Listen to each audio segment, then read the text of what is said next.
Greetings and welcome back to Room 303 and our chats with Emily, as we are calling our readings through the poetry of Emily Dickinson. We are in the Johnson edition, and we turned on to poem 538, "'Tis true, they shut me in the cold."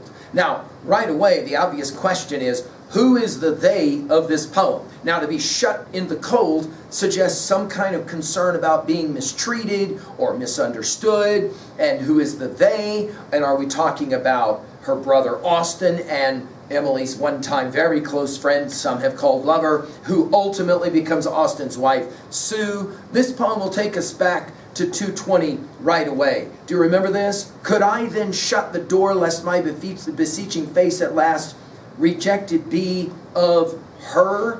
Now, our assumptions are that you've been following our stuff at LearnStrong.net. Down that left-hand side, Chats with Emily's our playlist. I'm hopeful that you already worked through our set of introductory comments as well as our previous 537 poems. We just finished with 537, Prove It Now. And if you'll think about it, in the previous poem of 537, Emily's trying to prove something. In this poem, she's going to ask as well about what has been, what's transgression, for example, has happened to her, and whether she will forgive or not, and the ways in which she will forgive. Now, I think this is another poem about forgiveness, or is it? I'm going to leave it to you to decide whether you read this as ironic or you read this as, in fact, exact.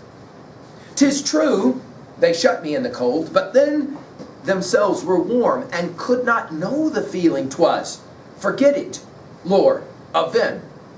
Let not my witness hinder them in heavenly esteem. No paradise could be conferred through their beloved blame. The harm they did was short, and since myself who bore it do forgive them, even as myself, or else forgive not me." Now, I think it's fairly self-evident, and to readers of Emily's poems of her own day, immediately this would take us to a story from the biblical corpus, no doubt. You'll recall, of course, that Christ is reported in Luke 23:34 to have said on the very cross about the individuals who placed him there, what?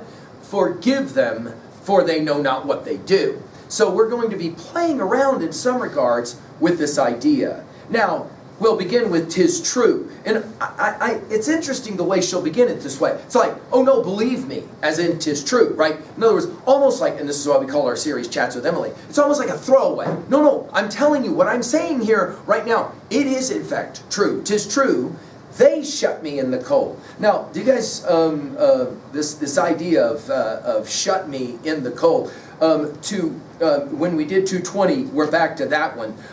As well, though, this idea of shutting one out. When we get to poem 613, how about this one? "They shut me up in prose, as when a little girl they put me in the closet because they liked me still.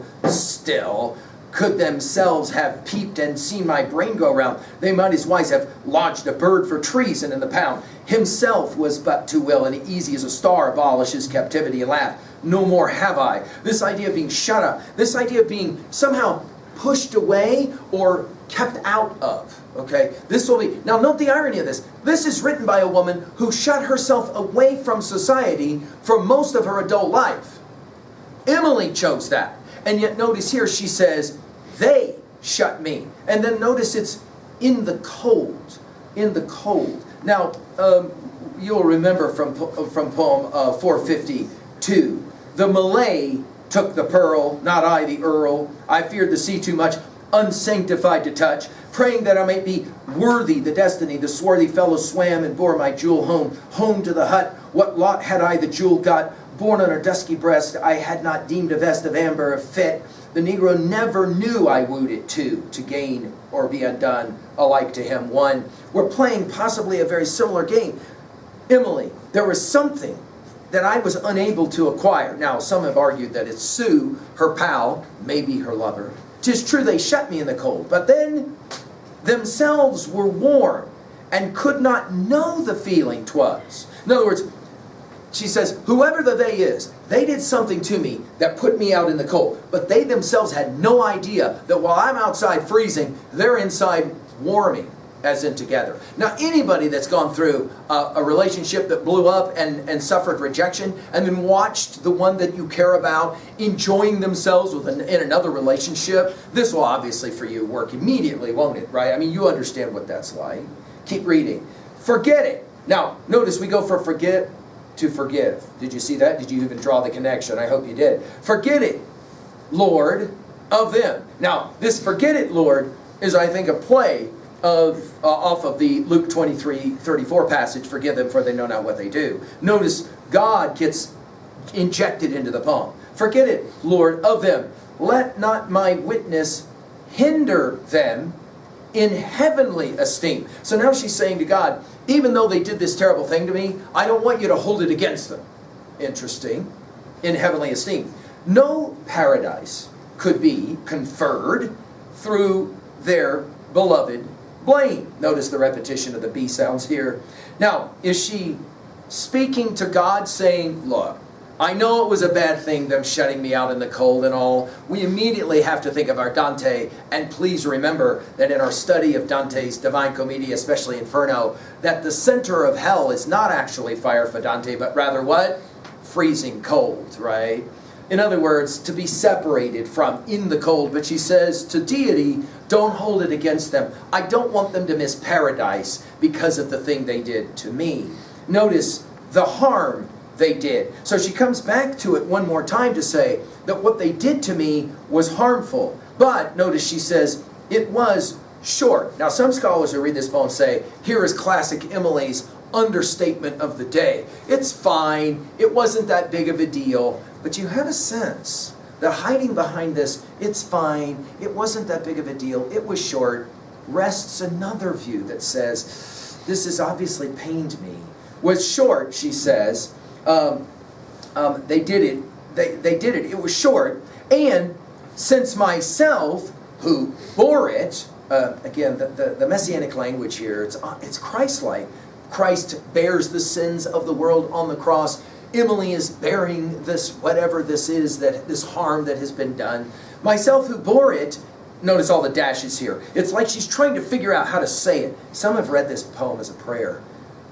Who bore it, do forgive them. So notice we go from forget now to forgive. And notice forgiveness will be repeated twice. Emily obviously drawing on those Pauline texts of Ephesians 4:32 and Colossians 3:13.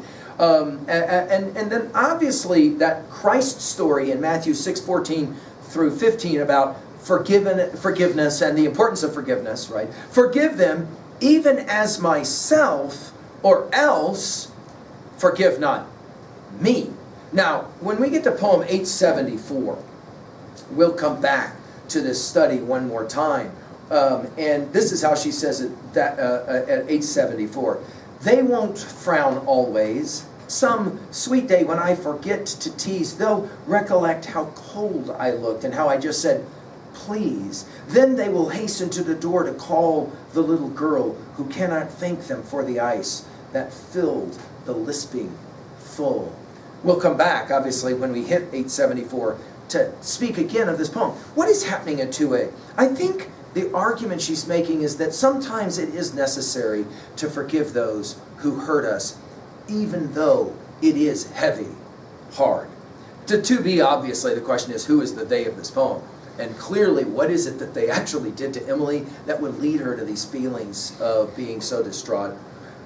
At 3a, I can't help but think of all the biblical passages and referencing, especially the Luke 23:34 suggestion that Christ would say about the very people who killed him, forgive them, for they know not what they do. And that part of they know not what they do, I think is central to reading this poem. In other words, notice, they're inside nice and warm. They do not know that they have hurt me the way that they have hurt me, which obviously leads us to 3b and how you can own a poem like this. I think all of us probably have at one time felt betrayal, and then of the people who betrayed us, we had to decide, even though they're happy after the betrayal, I'm going to have to forget and forgive and move on.